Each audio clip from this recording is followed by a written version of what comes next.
வணக்கம் friends, welcome to Shalini's cuisine. நம்ம சேனலை நீங்கள் ஃபஸ்ட் டைம் பார்க்குறீங்கன்னா சப்ஸ்கிரைப் பண்ணிக்கோங்க. பக்கத்தில் இருக்க பெல் பட்டனை கிளிக் பண்ணிவிட்டு ஆல் கொடுத்துக்கோங்க.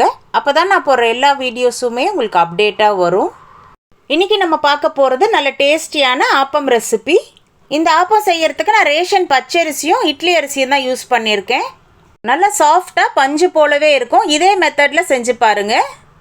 இந்த ஆப்பத்துக்கு சைட் டிஷ்ஷாக தேங்காய் பால், அதே மாதிரி முட்டைக்கறிலாம் சூப்பர் காம்பினேஷனாக இருக்கும். இது மாதிரியான இன்ட்ரெஸ்டிங்கான ரெசிபிஸ் பிடிச்சிருந்தா மறக்காமல் உங்கள் ஃபீட்பேக்கை கமெண்ட் செக்ஷனில் சொல்லுங்கள். இதோட இன்க்ரீடியன்ட்ஸ்லாம் நான் டிஸ்கிரிப்ஷனில் கொடுத்துருக்கேன், செக் பண்ணி பார்த்துக்கோங்க. வாங்க இது எப்படி செய்யலான்னு பார்க்கலாம். இப்போ ஆப்பத்துக்கு தேவையான அரிசி ஊற வச்சிடலாம். 1 டம்ளர் பச்சரிசி எடுத்துக்கோங்க. நான் ரேஷன் பச்சரிசி தான் எடுத்திருக்கேன். 1 டம்ளர் இட்லி அரிசி, 1/4 டம்ளர் உளுந்து சேர்த்துக்கலாம். நம்ம எந்த டம்ளரில் அரிசி அளந்தமோ அதே டம்ளரில் 1/4 டம்ளர் உளுந்து சேர்த்துக்கோங்க. 1 ஸ்பூன் வெந்தயம் சேர்த்துக்கலாம்.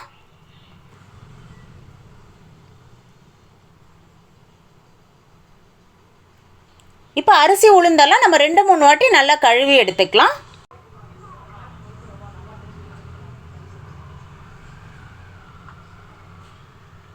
அரிசி உளுந்தும் நல்லா வாஷ் பண்ணதுக்கப்புறமா தண்ணி சேர்த்து ஒரு 3 மணி நேரத்துக்கு ஊற வச்சிடலாம். ஆப்பத்துக்கு எப்போவுமே 3 மணி நேரம் ஊற வச்சாலே கரெக்டாக இருக்கும்.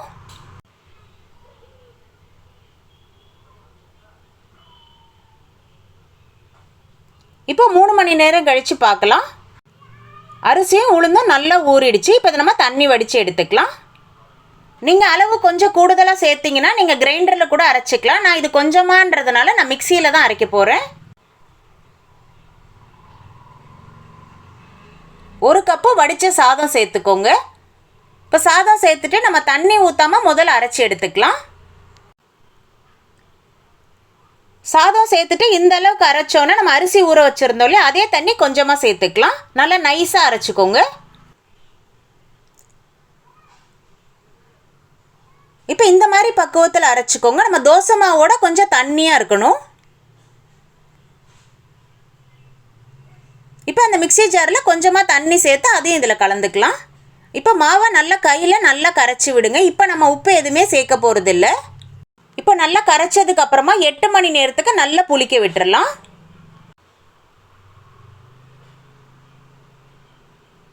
இப்போ 8 மணி நேரம் கழித்து பார்க்கலாம். மாவு நல்லா பொங்கி வந்திருக்கு. இப்போ இது ஒரு வாட்டி நல்லா கலந்து விட்டுறலாம். இப்போ நம்ம ஆப்பம் ஊற்றுறதுக்கான மாவை மட்டும் தனியாக எடுத்துக்கலாம். மீதி மாவை ஃப்ரிட்ஜில் வச்சிடலாம். அப்போ தான் ரொம்ப புளிப்பு இல்லாமல் இருக்கும். இப்போ நம்ம ஆப்பம் ஊற்றுறதுக்கு கொஞ்சம் மாவு மட்டும் எடுத்துருக்கேன். அதில் 1 ஸ்பூன் சர்க்கரை சேர்த்துக்கோங்க. இப்போ இந்த ஆப்பத்துக்கு தேவையான உப்பு சேர்த்துக்கலாம். 3/4 டம்ளர் தேங்காய் பால் சேர்த்துக்கோங்க. உப்பும் சர்க்கரையும் சேர்த்ததுக்கப்புறமா நல்லா கலந்து விடுங்க. சர்க்கரை நல்லா கரையணும். இந்த மாதிரி பக்குவத்தில் இருக்கணும். இப்போ நம்ம ஆப்பம் ஊற்றலாம். ஆப்பக்கடாய் நல்லா சூடானோடனே நம்ம 1/2 கரண்டி ஆப்ப மாவு சேர்த்துக்கலாம்.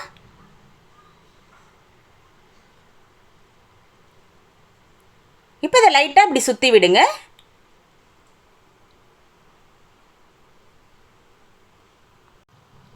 இதுக்கு ரொம்ப எண்ணெய் தேவைப்படாது. நம்ம 2லேருந்து ஒரு 3 சொட்டு எண்ணெய் சேர்த்துக்கோங்க.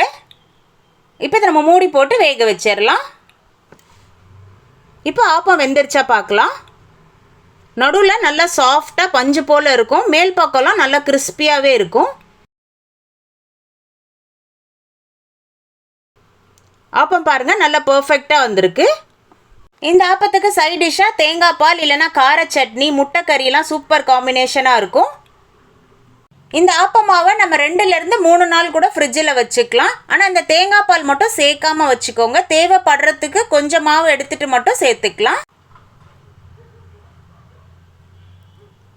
உங்களுக்கு இந்த ஆப்பம் ஓரத்தில் நல்லா கிறிஸ்பியாக பிடிக்குன்னா 1 நிமிஷத்துக்கு கூட வச்சுக்கோங்க. நல்லா செவந்து வரும். அவ்வளோதான், நல்லா சூப்பராக வந்திருக்கு பாருங்கள். ஆப்பம் நல்லா பர்ஃபெக்டாக வந்திருக்கு.